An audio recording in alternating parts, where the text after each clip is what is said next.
నమస్తే, welcome to special in depth. ఇక చింత చచ్చినా పులుపు చావలేదన్నట్లు పాకిస్తాన్ మేకపోతు గాంభీర్యం ప్రదర్శిస్తుంది. భారత్ చేసిన దాడిలో పాకిస్తాన్ గుండెకాయనే బూడిద చేసింది. అయినా అలవాటు పడ్డమ్మా అబద్ధాలే చెప్తుందన్నట్లు పాకిస్తాన్ ఎప్పుడూ పాక్లోని ప్రజల గురించి ఆలోచించకుండా ₹1 అక్కరకు రాని ఆరోపణలు చేస్తూ ఉంటుంది. ఇప్పుడు కూడా అదే చేసింది. ఇక భారత ప్రధాని మోదీ చేసిన వ్యాఖ్యలు రెచ్చగొట్టేలా ఉన్నాయంటే మొదట రెచ్చగొట్టింది ఎవరు అనాల్సి వస్తుంది భారత్. అమాయకులైన పర్యాటకులను పొట్టన పెట్టుకున్న ఉగ్రవాదుల శవాల మీద పేలాలేరుకుందెవరు? పనిగట్టుకుని పాకిస్తాన్ను ఎవరు నాశనం చెయ్యాలనుకోరు. తన కోపమే తన శత్రువు అన్నట్లు మీ దుశ్చర్యలే మీకు శాపాలయ్యాయి. ఇప్పుడేదో మేం యుద్ధానికి సిద్ధమన్నట్లు మాట్లాడితే భారతీయులు భారత ప్రధాని భయపడేందుకు సిద్ధంగా లేరని మరోసారి గుర్తు చేయాల్సి వస్తుంది.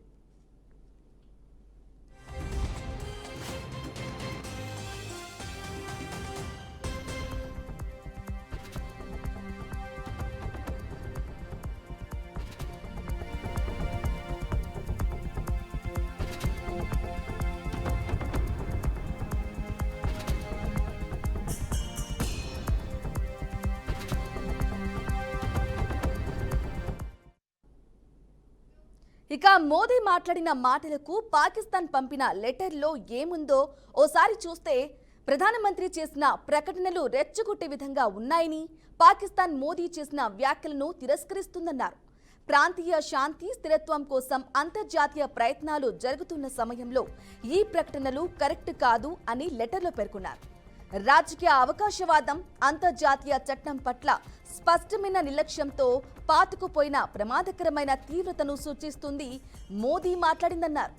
ఉద్రిక్తతను తగ్గించడానికి, ప్రాంతీయ స్థిరత్వం కోసం అవసరమైన చర్యలు తీసుకోవటానికి పాకిస్తాన్ ఇటీవలి కాల్పుల విరమణ అవగాహనకు కట్టుబడి ఉంది.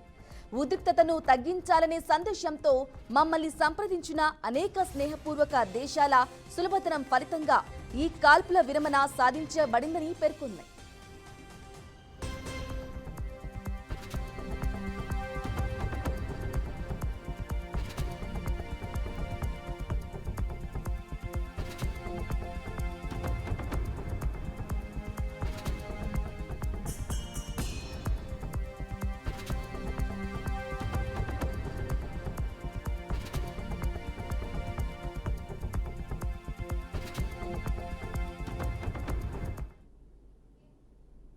రైట్, కాల్పుల విరమణకు కట్టుబడి ఉన్నామన్న పాకిస్తాన్ వ్యాఖ్యలు దెయ్యాలు వేదాలు వల్లించినట్లున్నాయి.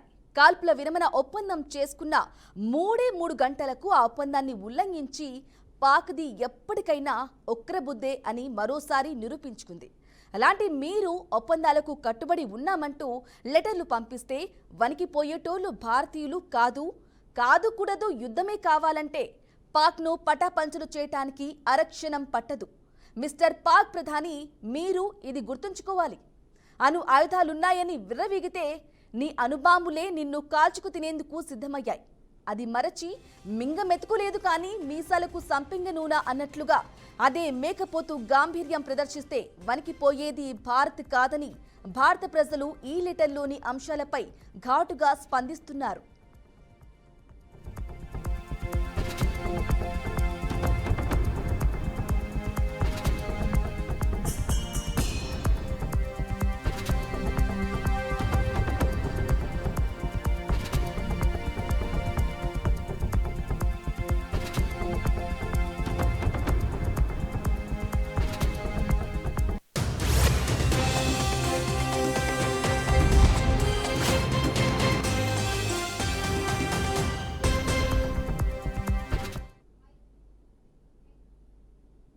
ఇక నిరాశలో కాల్పుల విరమణను కోరుతున్నట్లు పాకిస్తాన్ను చిత్రీకరించడం మరొక పచ్చి అబద్ధమంటూ పాకిస్తాన్ లెటర్లో పేర్కొంది. కానీ పాక్ లెటర్లో పేర్కొన్నదే పచ్చి అబద్ధం. ఎందుకంటే పాక్లోని కిరాణా హిల్స్, పాక్లోని ముఖ్యమైన ఎయిర్ బేస్లు, రావల్పిండిలోని నూర్ ఖాన్, సర్గుదా బేస్లను భారత ధ్వంసం చేసింది. అయితే పాక్లోని ఆయుధ స్థావరం భారత దాడికి దెబ్బతిందని, దాని నుంచి న్యూక్లియర్ వాయువులు విడుదలవుతున్నాయి. పాక్ ముప్పు తప్పదని ప్రచారం జరుగుతోంది. పాక్ ప్రజలే సోషల్ మీడియాలో చేస్తున్న ఈ ప్రచారాలను పాక్ ఇప్పటి వరకు ఖండించలేదు. అలాంటప్పుడు భారత ప్రధాని చేసిన వ్యాఖ్యల్లో నిజం ఉంది. ఇప్పటికీ పాక్ దేశంలోని ప్రజలు సోషల్ ప్రచారం చేస్తున్న ఈ అంశాన్ని సైతం ఇవన్నీ అవాస్తవాలు అని కొట్టి పారేయలేకపోయింది. అలాంటిది ఇప్పుడు భారత ప్రధాని రెచ్చగొట్టే వ్యాఖ్యలు చేశారు. అది కరెక్ట్ కాదు అని లెటర్లు రిలీజ్ చేయటం పాక్ పరిస్థితి ఏ స్థితిలో ఉందో అర్థం చేసుకోవచ్చు.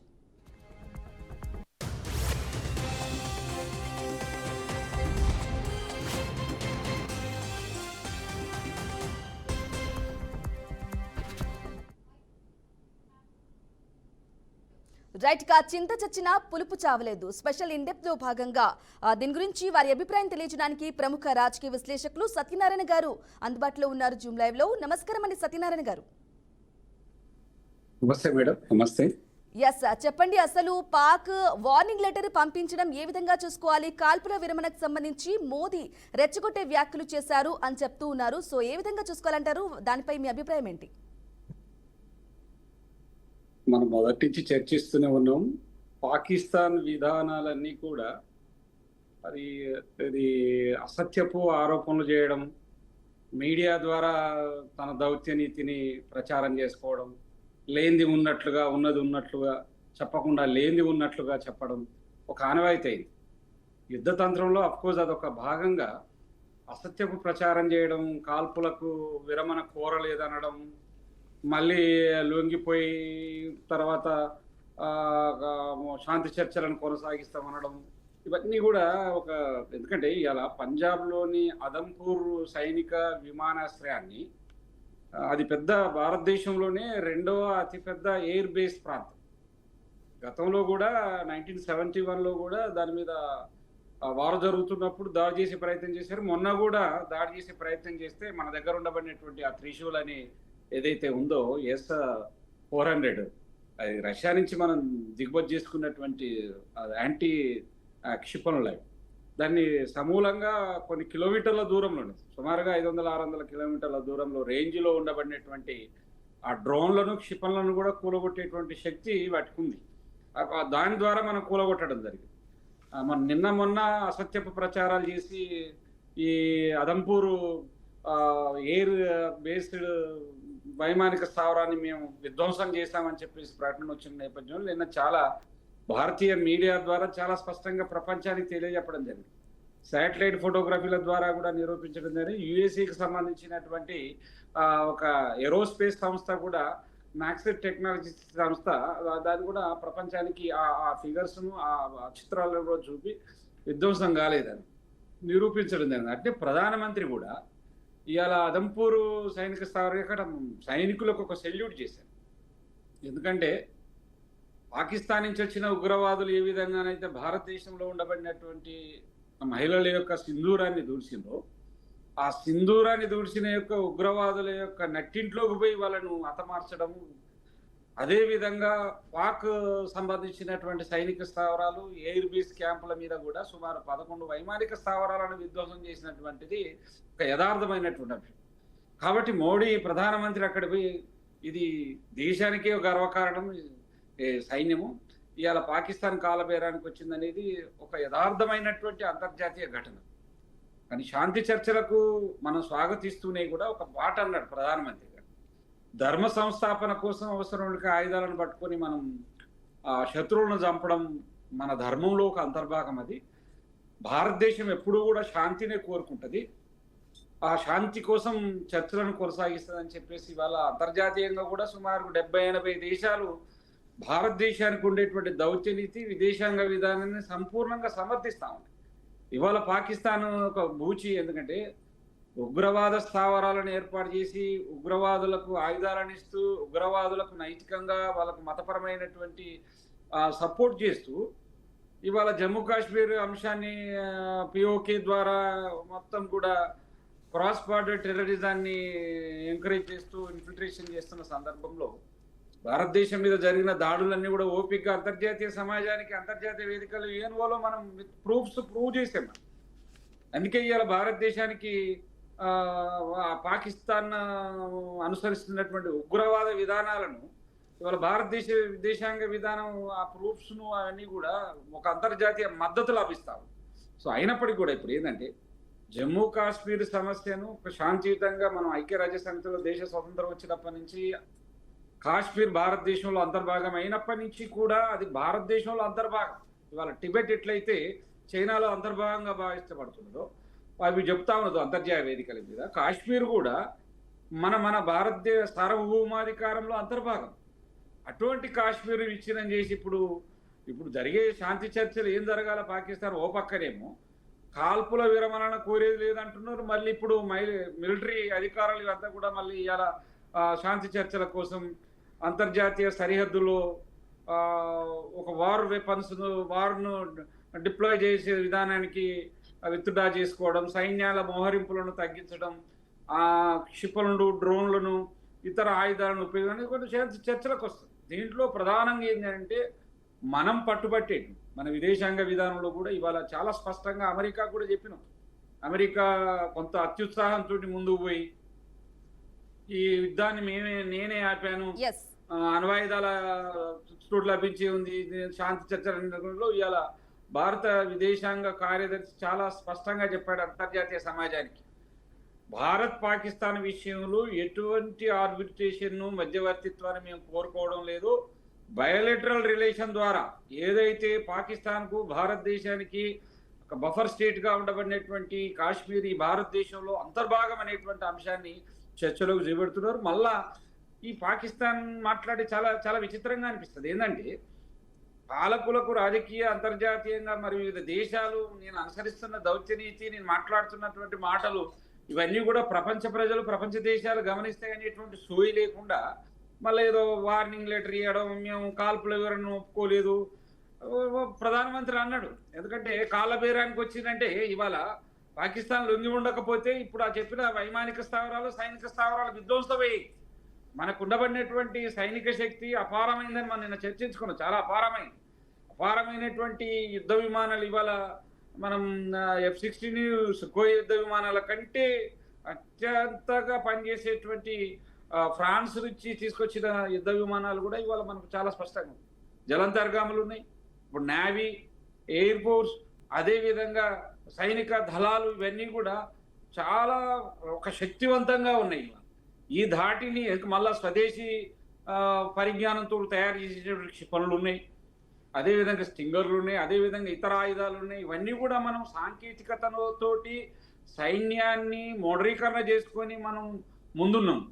అణ్వాయుధాల భూచిదిస్తే అణ్వాయుధాలు భారతదేశం కూడా అణ్వాయుధాలను అత్యంత అణ్వాయుధాలను కలిగిన దేశంగా కూడా ఉంది. అందుకే ఇవాళ పాకిస్తాన్ అబద్ధాలు ఆడడము, లేకపోతే అది లొంగిపోయి కూడా పోయలేదనడము, బార్డర్ లో మళ్ళీ కాల్పులో దిగుబడి చేస్తే ఈసారి గట్టిగా గుణపాఠం చెప్పాల్సి వస్తుంది. పాకిస్తాన్ నామరూపాలు లేకుండా పోయేది. ఆల్రెడీ పాకిస్తాన్ అంతర్గతంగా బెలూచిస్తాన్ తిరుగుబాటు జరుగుతూనే ఉన్నాయి.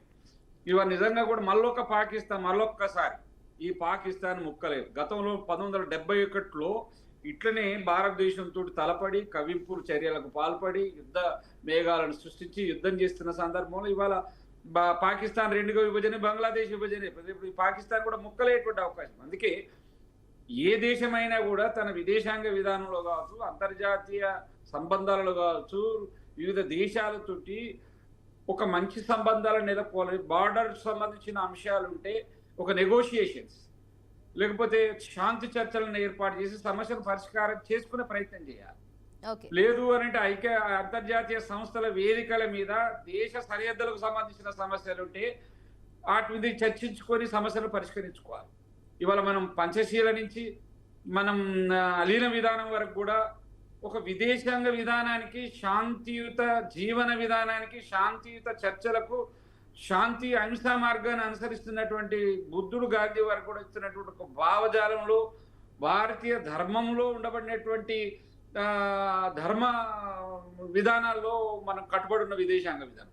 కానీ అలా పాకిస్తాన్ ఎటు ఉంపైతే అటు ఉరికేటువంటి పరిస్థితి, లేకపోతే నానా రకాల అబద్ధాలు ఆడేటువంటి పరిస్థితి. వాళ్ళ భారతదేశంతో అది ఏం సాధిస్తుంది? భారతదేశంతో యుద్ధాన్ని చేయడం వల్ల, యుద్ధాన్ని ప్రేరేపించడం వల్ల కాశ్మీర్ అంశం భారత్ అంతర్భాగమని చాలా స్పష్టంగా మనం చెప్తున్నాం. మన విదేశాంగ విధానంలో ఒక అంతర్భాగంగా మనం అనునిత్యం అంతర్జాతీయ వేదికల మీద చెప్తాం. కానీ ఇవాళ భారతదేశమే ఒక పాకిస్తాన్ అనేది ఉగ్రవాదులకు ఒక కేంద్రంగా బిన్ లాడెన్ నుంచి ఇవాళ మసూద్ వరకు ఎన్ని ఎన్ని ఉగ్రవాద సంస్థలు పాకిస్తాన్ కేంద్రంగా, ఆజాద్ కాశ్మీర్ కేంద్రంగా ఇవాళ మొత్తంగా భారతదేశం మీద దాడులు జరుగుతా ఉంది. మన పార్లమెంట్ మీద దాడి జరిగింది, పుల్వామా సైనిక శిబిరాల మీద దాడి జరిగింది, బాంబేలో తాజ్ హోటల్ మీద దాడులు జరిగినాయి. తర్వాత అనేక రకాలుగా క్రాస్ బార్డర్లో కాల్పులు దిగబడుతూ టెర్రరిస్టుని లోపలికి భారతదేశం పంపించి ఒక అశాంతిని చర్చించడం, పేల్గామ్ ఘటనలో అమాయక యాత్రికులను మతం పేరు అడిగి చంపేయడం అంటే ఇది అంతర్జాతీయ సమాజం అంతా కూడా చాలా తీవ్రంగా ఖండించి, అంటే ఎంత అమానవీయ చర్య అంటే ఇటువంటి దుశ్చర్యలకు ఖచ్చితంగా మనం జవాబు చెప్పాల్సినటువంటి అవసరం ఉంది. ఎస్ ఓకే, మీరు చెప్పినట్లు ఇంతకు ముందు కూడా మాట్లాడినప్పుడు కూడా S-400కు సంబంధించి కూడా నాశనం చేశామని యుద్ధం సమయంలో కూడా ప్రకటించింది భారత్. S-400కి సంబంధించి దాన్ని మేము కూడా నాశనం చేశాము. అలాగే పాక్ కాల్పుల విరమణను కూడా ఎన్నోసార్లు ఉల్లంఘించింది. మరి LOC దగ్గర కూడా కాల్పులు కూడా జరిపింది, అలాగే అవన్నీ చేసింది. మరి ఒకప్పుడు చూసుకున్నట్లయితే పాక్ ప్రధానికి సంబంధించి ఇప్పుడు పాక్ ప్రధాని లేఖ రాయడానికి సంబంధించి ఒక విషయం మాట్లాడుకోవాలంటే కనుక, అంతకుముందు పాల్గామ్ ఘటన జరిగిన తర్వాత సింధు జలాలకు సంబంధించి ఏదైతే ఒప్పందాన్ని బ్రేక్ చేయడం జరిగిందో ఇండియా ప్రధాని మోదీ, దానికి సంబంధించి ఒకవేళ నీళ్లు కనుక వదలకపోయినట్లయితే ఖచ్చితంగా ఇండియన్స్ రక్తం ఏరులై పారుతుందని రెచ్చగొట్టే వ్యాఖ్యలు చేశారు పాక్ ప్రధాని. మరి ఇప్పుడు పాక్ ప్రధాని మోదీకి రివర్స్ గా ఇలాంటి రెచ్చగొట్టే వ్యాఖ్యలుగా చేయడం కాలబేరానికి వచ్చింది పాక్ అని చెప్పడం కూడా ఆయన అంటే ఒక హాస్యాస్పదంగా లేదంటారా? ప్రధానమంత్రి మాట్లాడడంలో తప్పే ఉన్నది. మనం చాలా స్పష్టంగా చెప్పినాం. పాకిస్తాన్ ఒక రాంగ్ రూట్లో పోయి ఉగ్రవాదాన్ని ప్రేరేపిస్తా ఉన్నది, అమాయక ప్రజలను కాల్చి చంపుతుంది, మన బార్డర్ నుంచి లోపలికి వచ్చింది.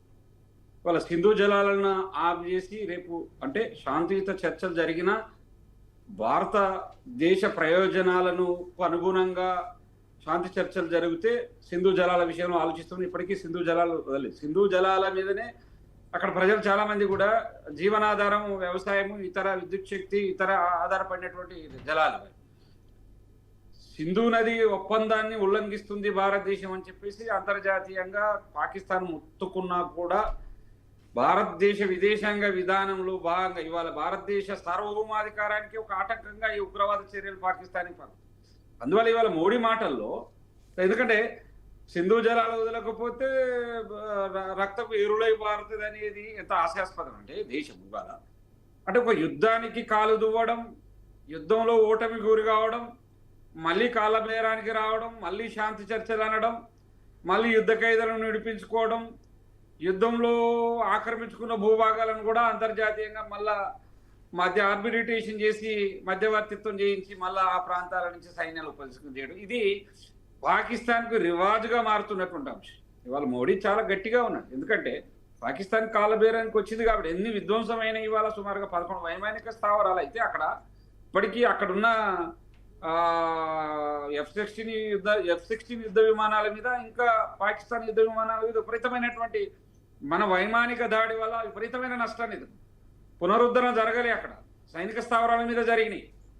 అవి విత్ విజువల్స్ తోటి కూడా అంతర్జాతీయ సమాజం కనబడతా ఉంది ఇవాళ. ఎందుకంటే ఎందుకు అదంపూర్కు ప్రధానమంత్రి పోయి చాలా స్పష్టంగా దీని మీద దాడి జరిగింది, విధ్వంసమైందని రాంగ్ విజువల్స్ చూపెట్టి అసత్యపు ప్రచారం చేస్తూ మీడియాను డైవర్ట్ చేస్తూ చూపెడుతున్న నేపథ్యంలో ఇవాళ ప్రధానమంత్రి మోడీ గారు అక్కడికి వెళ్ళి చాలా స్పష్టంగా చెప్పారు. ఒకటి, సైన్యానికి ఒక నైతిక మద్దతు ఇవ్వడం. అదంపూర్ సైనిక విమానాశ్రయము, ఈ ఎయిర్ బేస్ చాలా సురక్షితంగా ఉంది. దీని మీద పంపినటువంటి డ్రోన్లను, మిసైల్స్లను మనం కొన్ని కిలోమీటర్ల దూరంలో వాటిని మనం కూల్చివేయడం జరిగింది. కాబట్టి పాకిస్తాన్ కనుక శాంతి చర్చలకు వస్తే జమ్మూ కాశ్మీర్లో సరి అయినటువంటి జమ్మూ కాశ్మీరు సంబంధించినటువంటి సరి అయినటువంటి విధానాలకు కట్టుబడి ఉంటుంది రేపు పొద్దున అనేది చాలా స్పష్టంగా చెప్పాడు. ఎందుకంటే ఇక్కడ అమాయకులను బలి తీసుకున్నారు.